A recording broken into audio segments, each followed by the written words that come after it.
programme Artemis. Son objectif, envoyer des astronautes sur la Lune en 2024. Le projet a été plus compliqué que prévu. Les vaisseaux, les atterrisseurs, même les combinaisons des astronautes, tous ces composants de la mission ont pris du retard. Du coup, l'atterrissage sur la Lune est aujourd'hui prévu en 2027. On pourrait se dire que c'est la même chose pour le projet martien, qu'il reste encore une tonne de boulot à faire sur tous les vaisseaux spatiaux. Et pourtant, les fusées censées envoyer l'humanité sur Mars sont presque opérationnelles. Est-ce que ça voudrait dire qu'un autre obstacle se présente? Pour en avoir le cœur net, il faut d'abord comprendre comment on compte en théorie aller sur Mars. Bon, déjà, ce qu'il faut savoir, c'est que pour aller dans l'espace, il faut beaucoup d'énergie et donc beaucoup de carburant. En général, pour augmenter la performance d'une fusée, on construit plusieurs étages. Le premier étage est allumé au début du lancement et quand il est à court de carburant, on l'éjecte. Et c'est les étages suivants qui prennent le relais. Ce qui se passe depuis le début de la conquête spatiale, c'est que les étages sont jetés après chaque lancement. Les étages inférieurs de la fusée sont détruits dans l'atmosphère et font plouf dans l'eau. Et les étages supérieurs, qui sont beaucoup plus rapides, brûlent pendant la rentrée dans l'atmosphère. Mais ça, c'est peu optimisé de deux points de vue. Au niveau des coûts et des matériaux, et au niveau du temps de construction. Du coup, la NASA a expérimenté la réutilisation des fusées avec la navette spatiale. Les moteurs du premier étage étaient installés sur la navette qui était ensuite réutilisée. L'avantage, c'est que seulement 5 navettes ont été construites en 30 ans. Mais l'inconvénient, c'est que la maintenance était très longue et très coûteuse. En tout, 135 vols en 30 ans. En plus, c'était que de la réutilisation partielle, le réservoir principal n'était pas réutilisé. Du coup, un peu plus tard, c'est SpaceX qui s'occupe de la réutilisation. Ils essayent quelques trucs avec leur Falcon 9. La solution qui a été retenue, c'est d'utiliser les moteurs du premier étage pour faire atterrir la fusée. Au début, ça ratait assez souvent, mais ils ont fini par réussir à faire quelques atterrissages en mer. Et ensuite, ils ont fait la même chose sur Terre. Aujourd'hui, c'est l'un des meilleurs lanceurs. Il a réalisé plus de 400 atterrissages et encore plus de missions dans l'espace. Mais il y a encore des inconvénients, c'est toujours que partiellement réutilisable. Le deuxième étage est détruit dans l'atmosphère.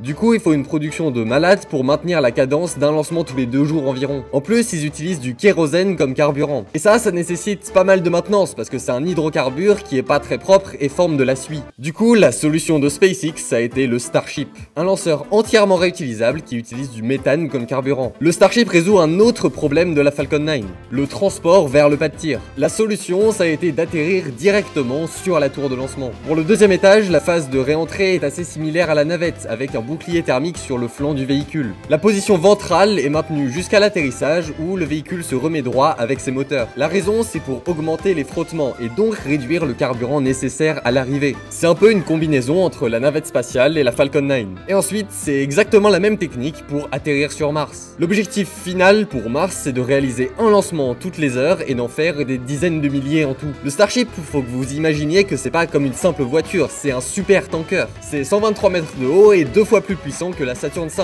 le lanceur qui a envoyé les humains sur la Lune il y a plus de 60 ans. Il a carrément une capacité de 100 à 150 tonnes en orbite basse. L'un des problèmes, c'est que même tout ça, c'est pas suffisant pour aller sur Mars. Une fois que le Starship arrive en orbite, il est vide. Il faut donc le ravitailler en plein vol, un petit peu comme certains avions. Les 1500 tonnes de carburant et de comburant sont ravitaillés par plein d'autres Starships. Et à terme, on peut donc envoyer 100 à 150 tonnes de cargo sur Mars par vaisseau. Pour le ravitaillement, il y a un vaisseau cible et un vaisseau chasseur qui se rencontrent en orbite. L'un d'entre eux a des systèmes de navigation pour se diriger vers l'autre. Ensuite, les deux vaisseaux s'amarrent et il y a un transfert de carburant et de comburant. Une fois que le Starship a suffisamment de carburant, il allume ses moteurs et part sur une trajectoire en direction de Mars. Maintenant que le Starship est en route sur une trajectoire interplanétaire, il y a encore d'autres problèmes qui se posent. Le premier, c'est les différences de température. Le carburant utilisé, c'est du méthane et le comburant, c'est de l'oxygène. À température ambiante, c'est des gaz, mais nous, on veut en stocker un maximum possible. Ce qui est fait, c'est qu'ils sont liquéfiés à température cryogénique, environ moins 200 degrés Celsius. Vous allez me dire que dans l'espace, il fait froid de toute façon, donc c'est quoi le problème? Bah en fait, c'est une idée reçue. Les zones qui sont donc directement exposées au soleil vont être brûlantes. Ça peut causer l'évaporation du méthane ou de l'oxygène et donc une perte de carburant. La solution lors des missions Apollo vers la Lune, ça a été la méthode barbecue. Le vaisseau tourne sur lui-même pour égaliser la température sur toute sa surface. Une autre solution, c'est d'utiliser un matériau isolant pour réduire les échanges thermiques. Un autre problème, c'est les ressources vitales. Quand on voyage vers Mars, il faut énormément de stockage. Et même le Starship a pas suffisamment de capacité. Le voyage dure 6 mois, et c'est sans compter le temps passé à la surface ou pour revenir sur Terre. Il faut de quoi boire, se nourrir, respirer et se débarrasser des déchets. La solution, c'est le recyclage. Le principe pour l'eau, c'est d'utiliser les déchets produits par le corps. Donc ouais, on convertit littéralement la pisse des astronautes en eau pour qu'ils puissent la la boire ensuite. Et ce processus est répété indéfiniment. C'est le même principe pour le CO2 qu'on expire qui est retransformé en oxygène. Tous ces systèmes sont déjà mis en œuvre dans l'ISS, la Station Spatiale Internationale, depuis des décennies. Bah ouais, l'objectif de l'ISS c'est de préparer les voyages vers la Lune et vers Mars. Il va falloir juste adapter ça pour un équipage plus important. Pour la nourriture, il suffit d'utiliser des aliments très nutritifs. En général, ils sont aussi déshydratés pour que ça prenne moins de place. Et ensuite, pour les manger, il suffit de les réhydrater. Un autre problème, c'est celui de l'énergie. Un vaisseau spatial aussi gros va avoir une consommation énorme. Et dans l'espace, il n'y a pas de ressources, il n'y a pas de vent et il n'y a pas d'eau. Donc toutes les sources d'énergie qui sont basées là-dessus, il faut oublier. Le nucléaire, ça peut être très utile pour des petites sondes qui sont envoyées dans les confins du système solaire. Mais pour un vaisseau aussi gros, il faudrait une installation nucléaire et ça c'est pas possible. La seule vraie solution, c'est d'utiliser des panneaux solaires. Le soleil est inépuisable dans l'espace, donc il n'y a pas de problème d'intermittence comme sur Terre. Tout ce que ça nécessite, c'est des gros panneaux solaires sur les flancs du véhicule. En plus, faut également installer pas mal de batteries pour stocker cette énergie. Et le dernier problème dont je vais parler, c'est les radiations solaires de l'espace. Sur Terre, on est protégé des rayonnements ultra énergétiques venant du soleil. On peut dire merci à l'atmosphère et au champ magnétique terrestre. Même dans l'ISS, qui est pourtant dans l'espace, on est quand même protégé par le champ magnétique de la Terre. Mais dans un vaisseau spatial en direction de Mars, les astronautes sont exposés. Et ça, c'est très dangereux parce que ça peut endommager des cellules et donc créer des cancers. D'un point de vue plus technique, les systèmes électroniques de navigation peuvent également être endommagés. La solution, c'est littéralement de blinder le vaisseau. Pour le protéger, on doit utiliser des matériaux avancés pour créer une sorte de bouclier. Et pour l'équipage, certains médicaments peuvent être utilisés pour protéger les cellules. Un autre truc dont il faut faire attention lors du voyage vers Mars, c'est de pas partir pendant des éruptions solaires. Parce qu'en général, c'est là où il y a le plus de rayonnement. Bravo, vous avez atterri sur Mars et maintenant vous êtes à la surface de la planète. Et même là, il y a encore des problèmes qui se posent. Votre vaisseau est vide, il n'y a plus du tout de carburant, donc il faut à nouveau le remplir. Le premier problème, c'est celui de la production de carburant et de comburant. Le dioxygène est relativement simple à fabriquer. Sa formule, c'est O2 et devinez quoi, il y a du CO2 dans l'atmosphère, dioxyde de carbone. Sur le rover Perseverance de la NASA, il y avait un démonstrateur qui s'appelait MOXIE. Il a transformé des petites quantités de CO2 en dioxygène. Maintenant, faut juste le faire à une échelle beaucoup plus élevée. Pour le carburant, le méthane de formule CH4, c'est un peu plus compliqué. En gros, il faut utiliser la réaction de Sabatier qui utilise de l'hydrogène. Sauf que